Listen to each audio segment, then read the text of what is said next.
Bluff City Media presents the Two Buck Sports Show with your hosts, Rusty Buckets and Uncle Buck. Now, let's get to the show.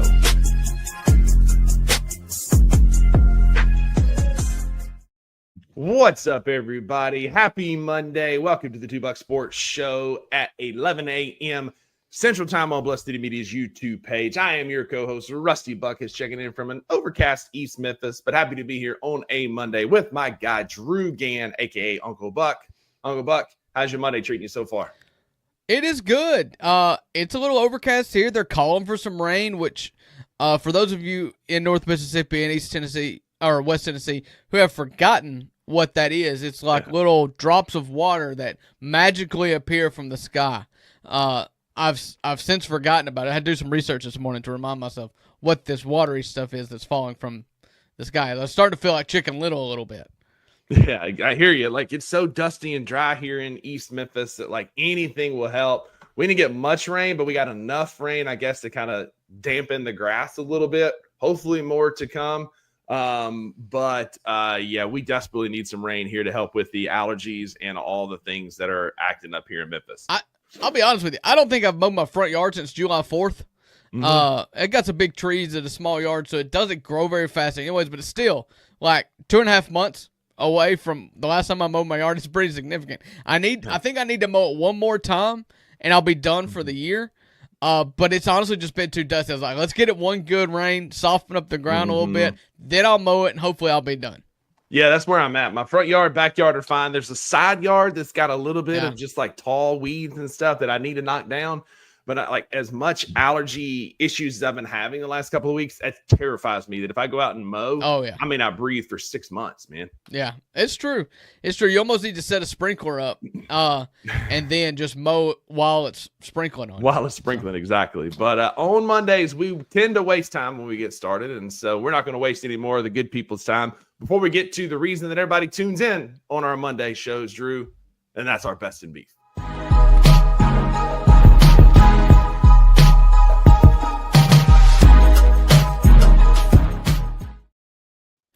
That's right, Buckets. It is Monday. It is the first show of the weekend, and it is our first segment, which means that we have to update everybody on the lives and happenings that surround me and you. We're two best friends for over a decade. We saw each other briefly because Rusty lent me a ride on Friday night over the weekend. And so outside of that, I don't know really what you did, and you don't really know what I did. So because we love our listeners and we don't want to take up the whole show, we decided to boil our weekends into 2 points. The best thing that happened to us this weekend and the biggest beef of the weekend is brought to us by Donna's Italian Beefs. Rusty, you can give them all the details on that. So please, by all means. Yeah, Donna's Italian Beef, 509 Constitution Drive in Iuka, Mississippi. Your home for the best sack lunch on your way to Pickwick. Great breakfast entrees, biscuits and gravy, tenderloin biscuits. Tell Jim and the gang there at Donna's Italian Beef that the Bucks sent you, and they will fix you up and take excellent care of you. Open 7 to 3 Monday through Friday and 7-11 on Saturdays. The best place to grab a sack lunch in all of Iuka. The great metropolis that is Iuka. That is a metropolis. I was there yesterday. I'm telling you, if you could get lost in Iuka, mainly because most of the roads are dirt. So, anyways, Best of Beef segment, our biggest beef of the weekend and the best thing that happens to us this weekend. We like to start with the good stuff. So, Rusty, I set them up. You knock them down. What's the best thing that happened to you this weekend? It was a good weekend. It really was. It's hard to boil it down into one. The card show was awesome on Saturday. It was a ton of fun hanging out with all the folks there and meeting Mr. Reggie Howard and all the cool people that I did meet at the card show. It was awesome. That was a lot of fun. But I think the best thing was Friday night, I made a trip over to Walnut, Mississippi. Like Drew said, I saw him briefly Friday night. But my nephew was playing at Walnut in a football game, and I had taken my youngest nephew to the concession stand to get him a pickle, and we're standing there watching, and Central's got the ball on their own 11, and my nephew takes the snap. He cuts right on the quarterback keeper. It opens up just beautifully, like poetry in motion, almost like Big Ten football, right? Hat on hat just kind of opens up. And he gets a lane down the sideline, and he busts an 89-yard touchdown run up the right sideline. Looked super fast. Outran everybody on the field. I talked to him after the game, and he said that like 3 straight drives after, he felt like he was going to puke from overexertion on that run, but was so proud of him. And it was just beautiful just watching it just open up, and he hit that. It's just cool, like, to see him have that kind of success. So shout out to Ty, 89-yard touchdown run. Ultimately, they did lose, but watching that was probably the best part of my weekend. Oh, yeah. I know. I was calling the football game just south of you in Faulkner, Mississippi, and I got a text message saying, Ty just ran an 89-yard touchdown. Let's go. And so that's exciting. You know, if he wants to compete, you know, he could come play at Ripley. Ripley could use a quarterback, you know. So, God bless him, because the rest of the night, he was running for a touchdown. In the end, the rest of his night, he was running for his life because the offensive line leaves a bit to be desired for the Golden Bears.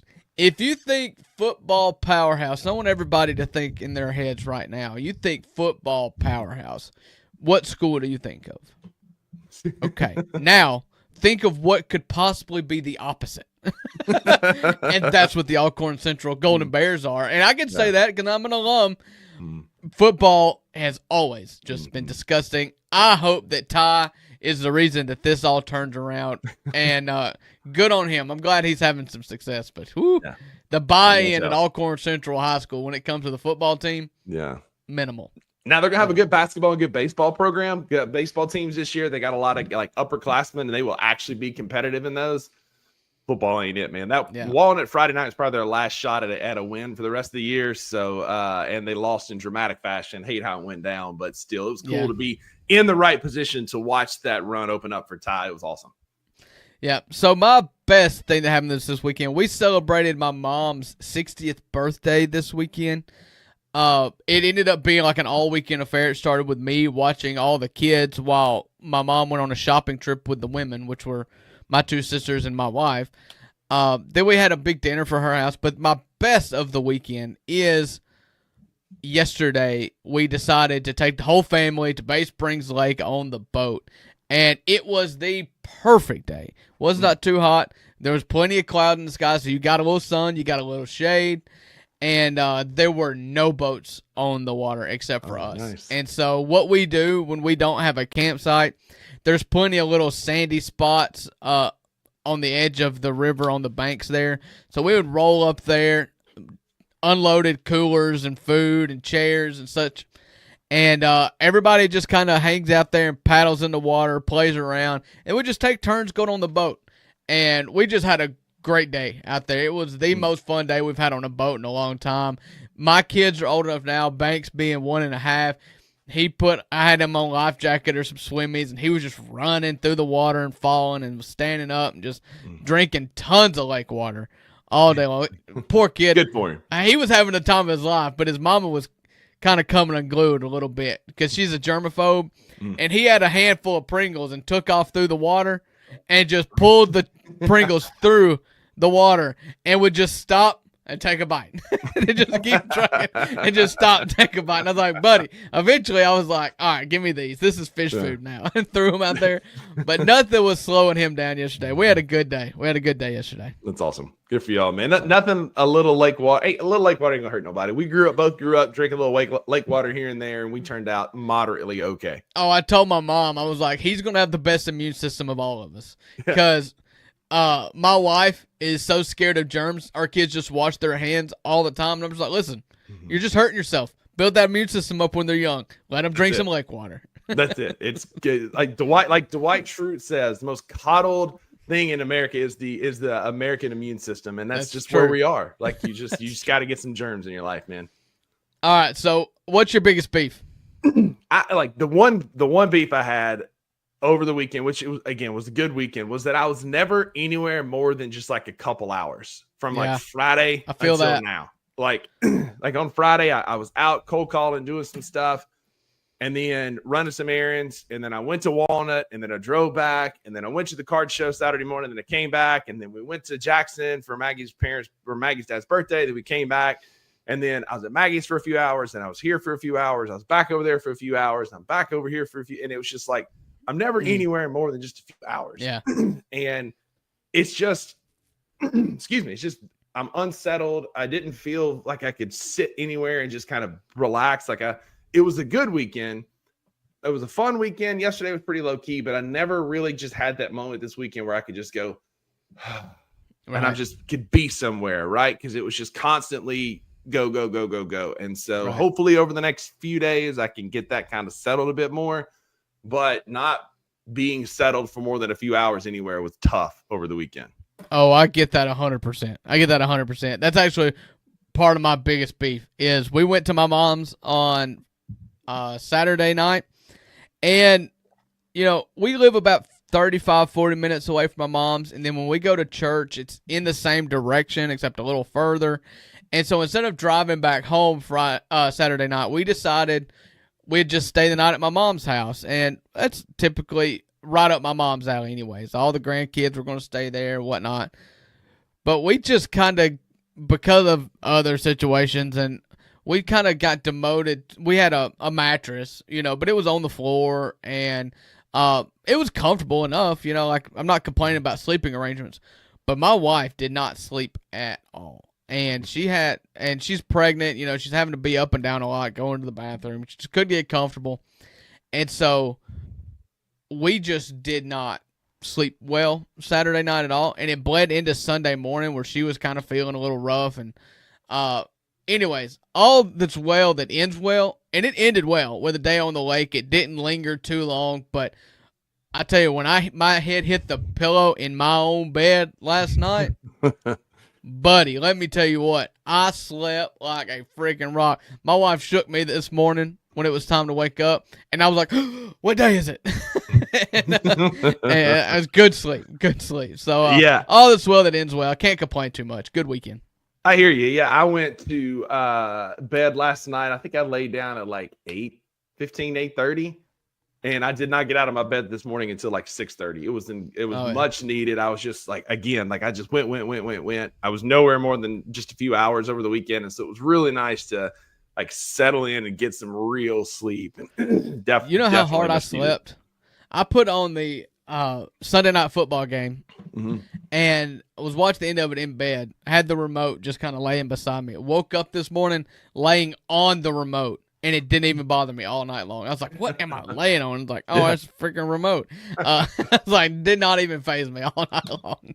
Yeah, like normally I'll wake up at like 4:35, just kind of check the clock, go back to sleep, but not last night. I was in such a coma. And again, I took a couple Benadryl to make sure that I slept really well. And so that was part of it. But yeah, I did not want to get up even at 6:30 once I'd gotten all that sleep. So it was much needed after a long weekend. But that's going to do it for our buffoonery for our first segment of the day. On the other side of the commercial break, we're going to catch you up on all things college football. There were some big games, some upsets. Drew and I picked against the spread. We'll update on those before we touch on Monday Night Football at the end. So stick around after this short commercial break.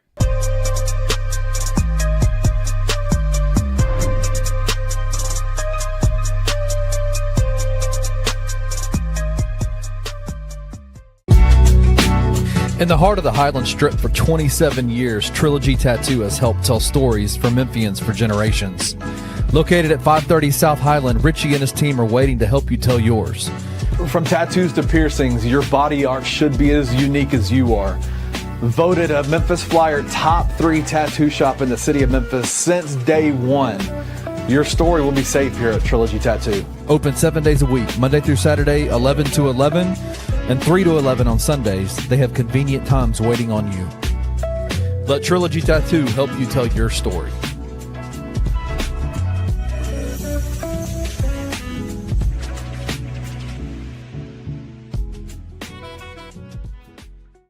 I am super amped about this game. I just have this feeling that it's going to be a very special day in Memphis on Saturday. I hope so. I had a chance today at the media press conference at the availability to talk to some media members that were not in Memphis in 2019 and share with them what college game day coming to Beale Street was like. The season feels like a 2019 type of season. Already. It just does. It just does. It feels like a Destiny type of team. That really, really amps me up for this Saturday because this is just another another chapter in the story that I think this season is going to end up being for the Tiger football program. I hope you're right. I hope you are right. You're getting me fired the heck up. Tune in to Tigers Untapped with your hosts, Trey Lasley and TJ Willis, every Tuesday at 3 p.m. on the Bluff City Media YouTube channel. We are 2 weeks away from NBA training camp. I want to know what things you guys are intrigued about the most. Edward says he needs to see a Cedric Coward workout video. It's not that I think the Grizzlies are being weird about it. I just think that our level of anxiety for it is high. And whether you want to debate whether that's understandably high or just y'all just tripping high, that's for each man to determine. I don't think the Grizzlies are being weird about it at all. Like I think if I was watching something and it felt like they were intentionally showing him working out for whatever reason, I would think that's weird too, man. Like I haven't seen Brandon Clark pick up a ball in forever, but I'm kind of assuming he's going to be ready to play. Like I'm not pointing any grand conspiracy about hiding Brandon Clark. Like I don't particularly have to see Cedric Coward play basketball to think that he's fine or he'll be ready for camp. I haven't seen anybody do anything with a basketball since Summer League. The guys that played in Summer League, I saw them play. I ain't seen nobody do anything since then. Tune in to the Anthony Sain Show Monday through Fridays at 1 p.m. live on the Bluff City Media YouTube channel.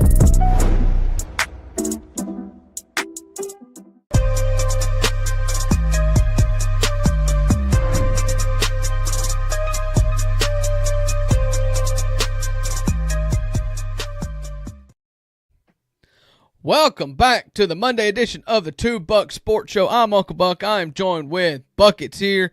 It is Monday. We've had a long weekend to talk sports. We got to catch you up on a lot of stuff. But first, let me invite everybody. If you're watching on X.com, come on over to YouTube. All the cool kids are here in the comment section. And when you're here, hit the thumbs up button. Go ahead and subscribe to the BCM YouTube page as well. And if you hit that bell, it'll let you know every single time that a Bluff City Media Show comes online, whether it's us or Tigers Untapped or Sain or Daily Grind, the whole shooting match, you'll get notified. You can come hang out with us. So please hit the thumbs up button. Helps us out tremendously when it comes to the number of people that get shown our show. We want everybody to be aware of it and to do your part in making people aware of it. We need a thumbs up. So need a thumbs up. We appreciate y'all for that. Wayno, I appreciate you staying up late. I'm sure you're here. I appreciate you being here. We're going to talk a little NBA. Sain kind of brought it up. It's a good little lob there. Cedric Coward, Drew, has been cleared since August for all basketball activity. So he has been out practicing, doing some hoops. I have some good inside information that him, Gigi, and Jalen have been kind of locked in together this summer, playing together, practicing together, getting some run in together to get accustomed to one another. And I think that's exactly what Grizzlies fans needed to hear. Because like Sain said, there have been people that have been worried. I don't know that either of us were ever truly worried about it, but there were some that were. But it's nice to know that Cedric is getting some run and getting some actual basketball activities in. Oh, well, I mean, worried is probably not the word I would have used to describe myself. However, there's some real scar tissue with Grizzlies fans here when it comes to injuries that we feel like take longer to heal than what we would have expected. And so when Cedric Coward is drafted with a shoulder injury, I was all on board. I didn't care. Shoulders heal. But when he's drafted with a shoulder injury and you don't see him in Summer League, you really don't really see much at all in Vegas, Grizzlies fans and our scars start speaking for ourselves there. The scars start speaking for themselves when it's like, I would really love to see Cedric Coward like dribbling or shooting or something, because just old fears and scars kind of speak up. So Cedric Coward getting cleared here in September before training camp, knowing that he can do 100% basketball activities. Does it mean anything? No, but it is just nice to hear it. Yeah. It's nice to get that affirmation and that assurance that he is ready to play, that he has been hooping, and that he's going to be out there ready to go for training camp. That starts next week, and we'll actually get to see some Cedric Coward highlights of practice. You know, it's nice to see videos and stuff for reassurance, especially like you said, for a snake bit, like scared fan base that we are. But just to hear that affirmation over the weekend was really nice, knowing that Cedric Coward is going to be playing this fall, and I'm excited to see him actually in Beale Street Blue for the first time, Drew, for sure. Yeah, absolutely. And that's our NBA talk for today because there's lots of college football we need to get to. Absolutely. So we're going to update. I'm going to throw up the old FanDuel lines that we used from last week that we picked against as we kind of key in on some of these games. Drew, we don't have to go through all of them one by one, but I do want to talk about some of these games. You know, we both have fared okay against the FanDuel spread. Not really. I wouldn't bet on our picks, that's for sure. No, I had a good week one. It's been downhill ever since. So against the spread on Saturday, I went 2-6. The only two I got right were Memphis and Miami. Drew went 3-5, getting Memphis, Oklahoma, and Texas Tech correct on his picks on the show on Friday. You flipped your pick, remember? You went Arkansas. No, you flipped it on the show. No, what I did, I said that Memphis was going to cover and that Arkansas was going to win. Jared called me out in the comments, and I said, you know what? You flipped it. I'll stick with it. I took Memphis to win outright. I need to see the tape. And watch the tape. Go back and watch the tape. Jared called me out, and I went back, and I took Memphis to win outright. And so I got that one right. So I do want to – we're not going to spend a lot of time on it. I said that Texas Tech and Utah was one of those games that I wish I had one more game. Buddy, I've seen enough Texas Tech. They're going to be in the playoff. They're going to win the Big 12. That was dominant in Salt Lake City, where dreams go to die typically. Yeah. And Texas Tech just absolutely flexed on Utah. The defense is what is surprising, because when you think of Texas Tech, you think of about 12 to 15 other things before you think about defense, because it has been optional forever. Yeah, boy, they were impressive. Speaking of impressive and flexing, Indiana flexed all over Illinois. I called Indiana fake tough and said I didn't know that if they could pull this one out, and I thought Illinois was going to have their way with them, and they took that personally and hung 63 points on Illinois, 63-10, just absolutely pummeled Indiana Illinois in every way. I mean, it was never close from the jump. Indiana absolutely dominated a top 10 fake tough Illinois team, and Indiana is in the driver's seat now. I made mention that Illinois was a team that I thought would struggle when met with physicality, because I thought they were a more finesse team that, you know, Luke Altmaier has not always looked good when things get tough, you know. I didn't expect Indiana to be the team, though, that exposed it, you know, and buddy, did they expose it. Hanging 66 up is an incredible number against an Illinois team that was top 10. And the only thing I can think about anytime that Indiana does something like this is Kirk Cignetti going, I just win. Google me. And they did. They won in a big convincing way. But Drew, we'll run through the SEC slate. Arkansas, Memphis. Arkansas had every chance to put that game away, put them to bed, and just salt away Memphis. And Memphis kept hanging around and punching back. Got a big run late from Sutton Smith, who had an incredible day. 12 carries for $147 on the ground. And Memphis out-physicaled and out-toughed Arkansas in a game that Arkansas could have won at any point. They just couldn't put their foot on the gas and leave Memphis in the background. Huge win for Memphis, who is now 4-0 in their last 4 home games against the SEC, putting themselves firmly in the driver's seat for that group of 5 playoff spot. You know, I kind of kicked myself for not being on the forefront because of talking about the importance this weekend when it comes to the G5 matchup. Because as I'm watching that game, I was like, you know what? This is super important because Memphis is playing an SEC school, Tulane is playing in Oxford, and USF, who was Boise State's got a loss. USF, who was the darling after upsetting Florida, took a big loss against Miami. This is critical because you've got Memphis playing an SEC school and Tulane playing an SEC school. And so Memphis, props to him. I thought Memphis was dead. Oh, I was so mad because Memphis was down 21-10, I think.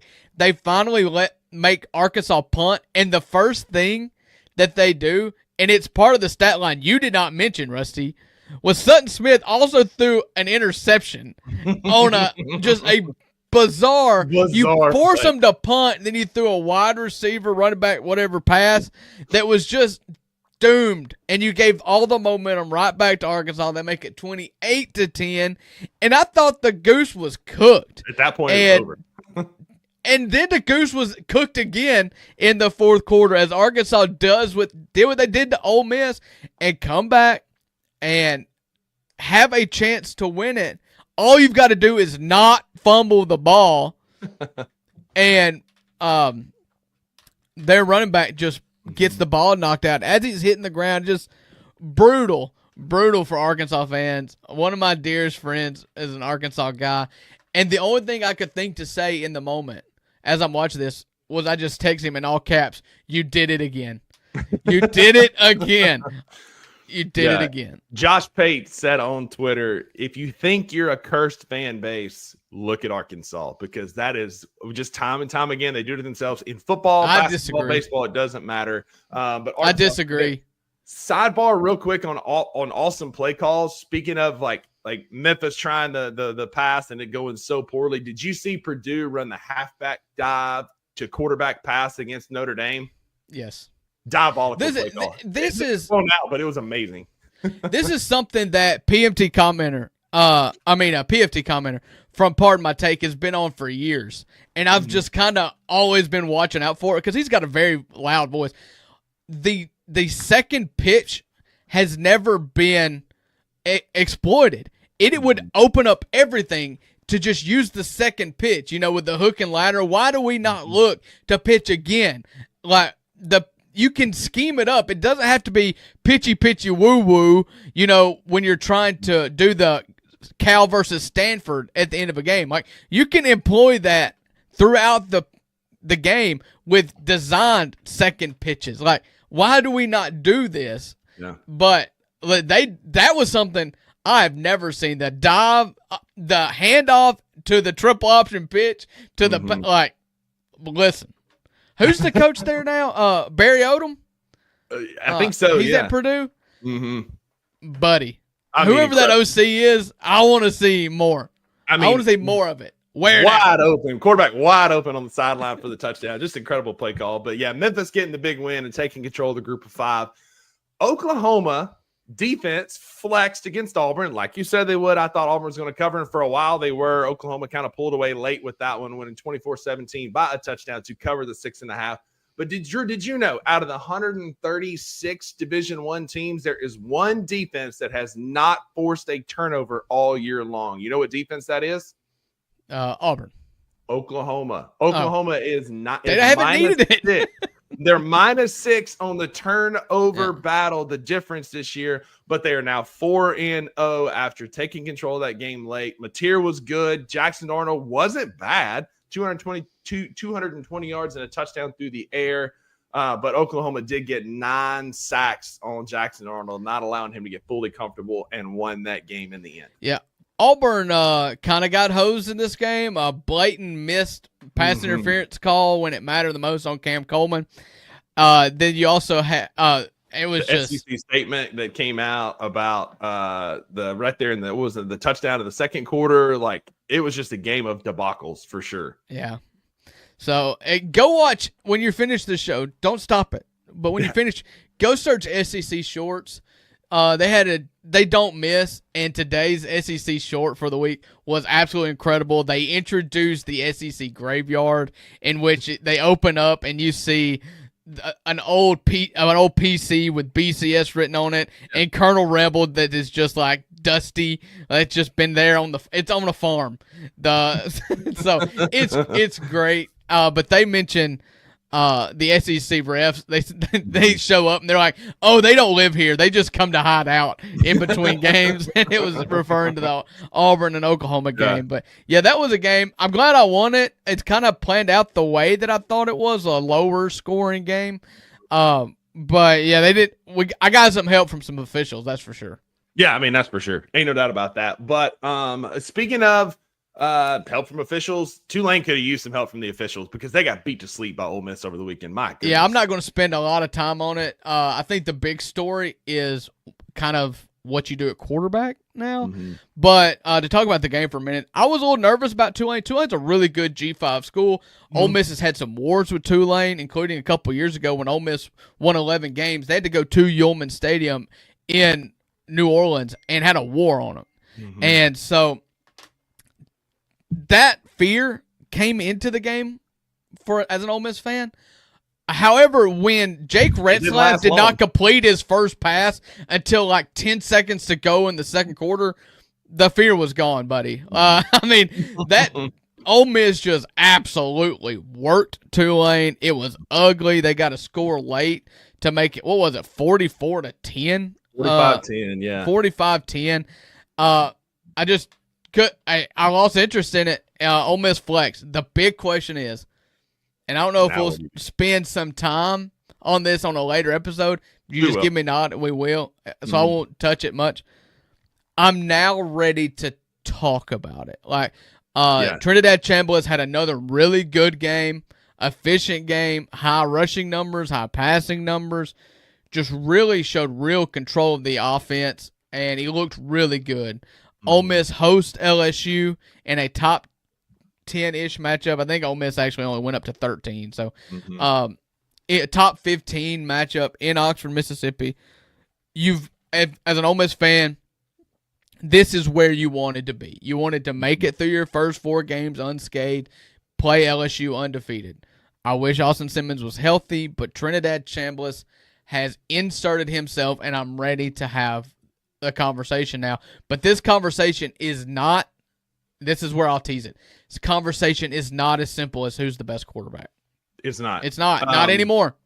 But Chambliss did account for 419 yards on Saturday. It was 45-3 until Tulane got that touchdown late with 3:40 to go in the game. It just never was close. Just a systematic just beatdown of a good Group of 5 team.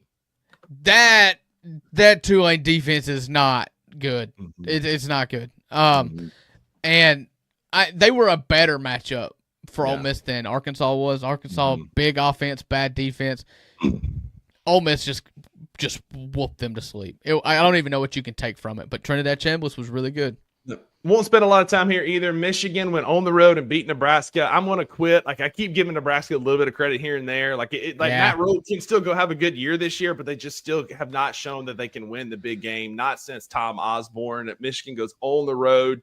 I mean, Dylan Raiola had 308 yards passing. He had a good day, 3 touchdowns through the air, but the story was Michigan running the football, and their running back had 17 carries, 149 yards, and a touchdown. And it just felt like every time Nebraska got a little momentum back, Michigan would break off a 40-yard touchdown run and just kind of salted them away. Well, I'll tell you this, and I didn't see this stat beforehand, but I believe this is since conference realignment, when Missouri came to the SEC and Nebraska went to the Big Ten. Mm-hmm. Nebraska is now 0-29 in their last 29 games against ranked opponents. They have not beaten a ranked team since 2016. That's wild. You're talking about life in the absolute middle, and that's what Nebraska is. I still believe in Rhule, but that Michigan team was just more physical, and they were running the ball down their throats. They had touchdown runs of 37, 75, and 54 yards, and just absolutely just. And that score was what? What was the final score?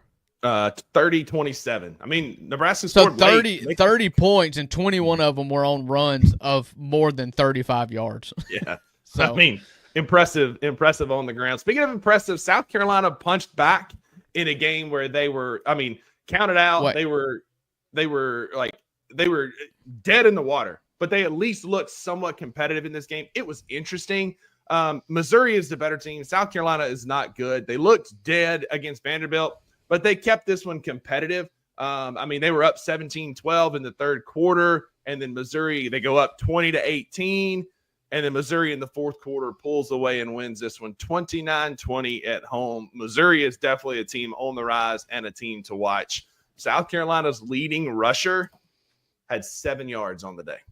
No run game. South Carolina sucks. They're not just good. Straight up. We can quit kicking the can down the road.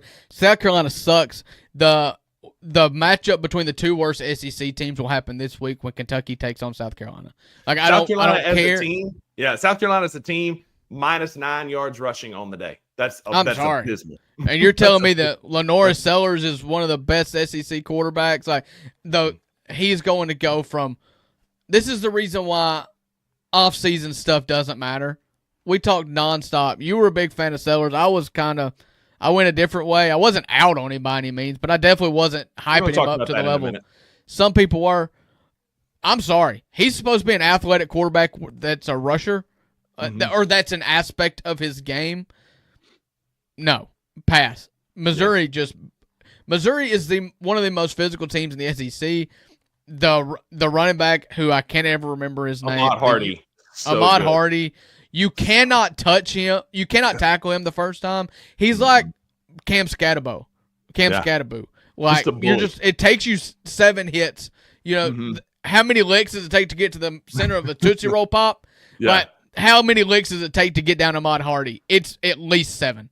Yeah, I mean, he had 22 carries, 138 yards, and a touchdown. Just absolutely just a bully running back. Watch out for Missouri. Like they're gonna be a team that makes a lot of noise in the SEC because their schedule is relatively favorable. They've got an opportunity to really run the table. They got UMass and then Alabama, and then they avoid Texas and Georgia. They got UMass, Alabama, Auburn, Vandy, A&M, Mississippi State, Oklahoma, and Arkansas remaining. That Oklahoma Missouri game. That's another 10-2 season for Drinkwitz. I mean, the guy just wins 10 games every year, man. It's just like it's the pillar of consistency in Columbia.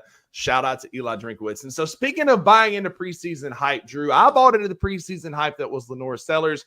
Are you ready to finally admit that you bought into the off-season hype that is DJ Lagway and that he is not a good quarterback?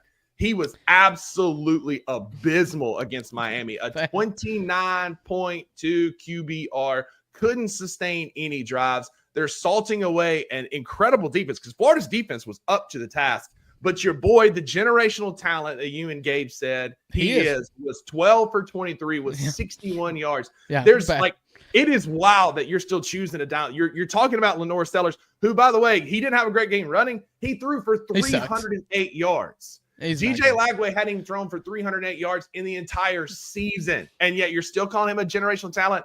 Listen, I'm comfortable to admit that I was wrong about some things. South Carolina, Lenora Sellers being one. You can either choose to continue to defend DJ Lagway or look like a fool in front of all of our fine listeners. I will not look like a fool because I'm not a fool. I can't. So bad, I can't look like a fool if you're not a fool. You know. So here's what I'll say. I watched a good bit of this game. And I watched a lot of DJ Lagway last year. This is not even the same scheme that they're running. DJ Lagway was so good last year. Avoiding tackles, staying upright, making throws downfield. Like, I don't know what happened, but I've refused to believe, and I'm consistent on this, coaches don't forget how to coach good. Like, players don't just suck. They don't go from amazing to sucky. There's a variable in there that we're not seeing. And the variable is probably going to be taken care of here pretty soon. And I'd be curious to see. I was never a Lagway for Heisman. I was never a guy that said that Lagway would single-handedly do it. He's a generational talent in which I said that he needs reps and he could get there. Listen. There is one person on this planet still calling him a generational talent, and he is on your screen right now. Everything is there. I will say that he is a generational talent. But even the best quarterbacks, there is no better case to be made right now in favor of DJ Lagway than seeing what Daniel Jones is doing right now. Billy Napier will not have a job in a couple weeks, and you wouldn't surprise me one bit that DJ Lagway is good again. There's just other things that go into this. There are 5 quarterbacks in the world who it doesn't matter who their coach is or their play calling is. Even Tom Brady said this in an interview recently. They said Colin Cowherd said, Colin Cowherd has this opinion that by Thanksgiving of their second year as a starter, that you can say whether or not an NFL quarterback is going to be good or is going to fail. And Tom Brady said, no. Matters who your coach is, matters who your receivers are, matters if you can block. Mm-hmm. There are no boxes being checked on offense at all at Florida. And so when I said that I'm holding stock on Lagway, why would I sell now? Why? I'm just telling you, bro. I'm not selling at a loss on this guy. Even I'm just perusing Twitter, even on Florida top accounts, podcasts. I'm glad that you're citing credible resources here. Are saying Florida people who are in tune with the program are saying one of my favorites I saw over the weekend was on September, way back in August the 13th, said, I don't think we've lied about DJ Lagway. I think we've lied about how bad the offensive line is.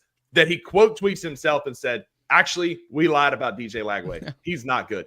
At his floor is Anthony Richardson. His ceiling is DJ Uiagalelei, who had some good games and then fell apart, just like what we saw with Lagway. There was a time where DJU was really good at Clemson, and then it fell apart. And I think we're seeing the same thing with DJ Lagway. He had a great stretch at the end of last year.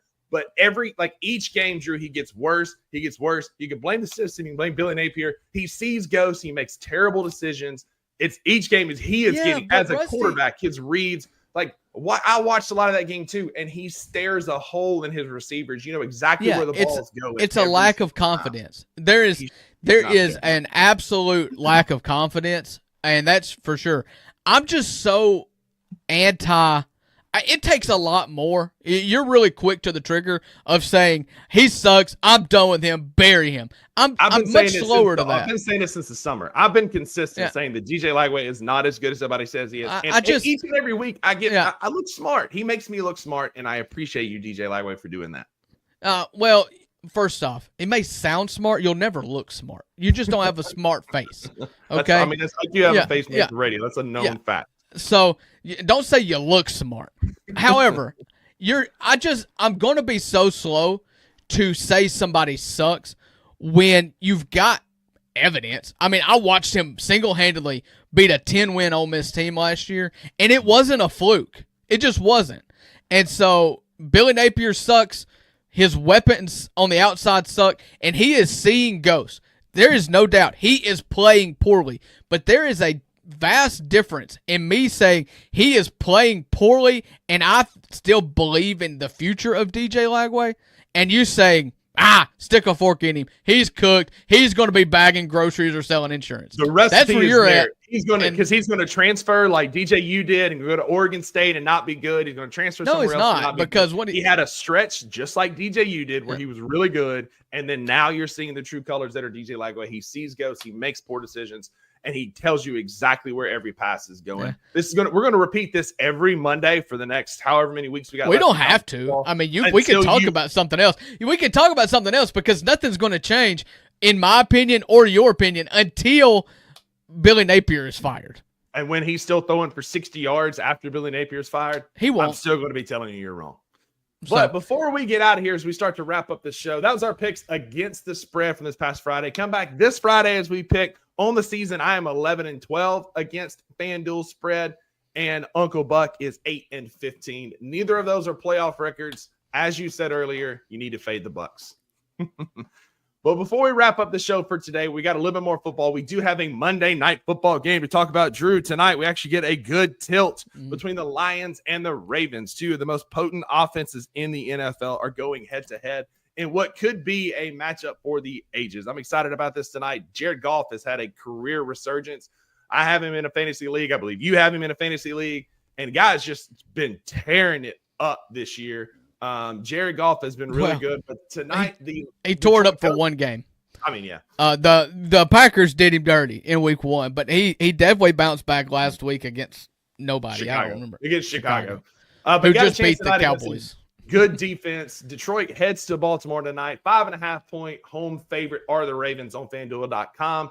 The over under is set at 53.5, Drew, and then you can get Detroit at plus 198 right now on FanDuel on the money line. What's your initial thought on the game tonight? I only bet on Jared Goff when he plays in a dome. That's my thought. It doesn't typically go well. Now we're not in cold weather yet, so I don't think you have to worry about the elements necessarily, but just as a rule, in fantasy, I only play Jared Goff when he plays in a dome. And this Baltimore defense has been much more porous than we thought it was going to be. They have not done very well at, providing much resistance to scoring. Of course, they've played a really good start of the season there. I think week 1 was that Chiefs. No, that was the Buffalo-Baltimore game, 41-40, where they played as was good that week as they 1? could I was have. thinking that was week 2. That Okay. was week 1. My bad. So, anyways, I don't really know what to do. I would take probably Baltimore. However, for fantasy purposes in the League of Avengers, in which I'm 1-1 and losing, I need about 60 points from the trio of Gibbs, Montgomery, and Jamison Williams. So I really need Jared Goff to ball out, and so my analysis doesn't make me feel very good. Yeah, in my family league, I've got Jared Goff and Jahmyr Gibbs tonight, and I need about 50 points between the two, which we're quarterback slanted. My brother has it set up that way, so I feel good about that. I'm going to lose in the League of Avengers, unfortunately, tonight because my brother also has Jared Goff in that, and I only have Zay Flowers. But I am walking away, stuffing you in a locker in the Bluff City Media right now. In that league's not going very well. Mm-mm. But tonight you can get on over-under on FanDuel.com. Passing yards for Lamar Jackson is 231.5. Easy for me to say. And Jared Goff is 256.5. Rushing yards on FanDuel.com right now. King Henry is set at 86.5. Jahmyr Gibbs at 55.5. Drew, I feel after like you said, Jared Goff had a great game against Chicago. This is a bit better defense, though. Like you said, both of these defenses have been potent or porous. There's a world where this is a shootout tonight, and both Lamar Jackson and Jared Goff hit the over. I still lean towards Jared Goff to hit the over a little bit, simply because I think they're going to need to. They're probably going to be playing behind for most of the game. I think Goff might be throwing the ball a bit more. And if you know anything about Derrick Henry, when the lights are the brightest, Monday night, Sunday night, playoff games, King Henry rises to the occasion, and I would hammer the over on Derrick Henry at 86.5. Yeah, he had a rough game last week. It was Cleveland they played last week, in which he had 11 carries for 23 yards. Everybody knows about the vaunted Cleveland Browns defense. Absolutely. Who upset? They upset Green Bay this weekend, 13-10. No. I was at the lake. So for the first time in franchise history, they wore brown helmets, brown jerseys, brown pants. They were literally walking turds, and they beat the Packers 13-10. Bring me my brown pants. If anybody hadn't heard that joke before, it's one of my favorites. Google the punchline. So, yeah, it's fitting since they are the Browns. I mean, yeah. So,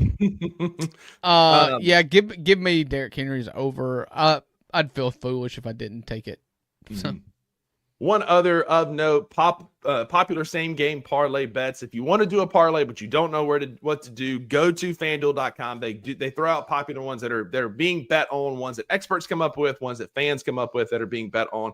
Right now on FanDuel, you can go get a same game parlay anytime touchdown scores there. If you expect it to be a shootout, you can get an Amon St. Brown, Zay Flowers. Huh? That's a try again. Yeah, Amon-Ra, left out that end. Amon-Ra, St. Brown, Zay Flowers, Jahmyr Gibbs, Derrick Henry, anytime touchdown for plus 1273. Meaning if you bet $100, if you bet $10, you can win $127.38. You just need all four of those players to score a touchdown. You just need all four of those players to score a touchdown. It could be a shootout, but that is a popular same game parlay right now. If you feel like giving, says who? I think FanDuel wants you to take that one. Don't listen to listen. Parlays are just light your money on fire. You love them. It's stupid. There's a reason why they only push parlays. It's because they never win. But when they do, they do. I did see an ugly one over the weekend where a guy had one of the worst touchdown parlays ever. If it hit, he won like $1 million, and not a single one of them scored. He even had Xavier Legette in there who didn't even play. But you could go to FanDuel for any of your parlay attempts that you would like to make. I do make several every weekend on FanDuel.com because it's fun. Few dollar bets here and there. Why not go have a little bit of fun with football? But that's going to do it with your Monday edition of the 2 Buck Sports Show. I am your co-host, Rusty Buckets. Drew and I come to you at 11 a.m. Central, Monday through Friday on YouTube, Bluff City Media's YouTube channel. Like you said earlier, if you're on X, come on over to YouTube next time. Come watch it. Give us a thumbs up. Hang out in the comments with all the cool kids. We appreciate y'all being here with us today. We will be back tomorrow live at 11 a.m. Central on Bluff City Media's YouTube, where all the cool kids hang out. Again, you've got the Anthony Sains show later today. We've got several other shows dropping throughout the week. You've got your daily shows, us, the Daily Grind, first thing in the morning to get your morning started right. and the Anthony Saints Show after us at 1 o'clock to end your day the best way. Come hang out with us tomorrow. In the meantime, go be a friend to somebody who needs a friend. And Drew, tell them why there are no refunds.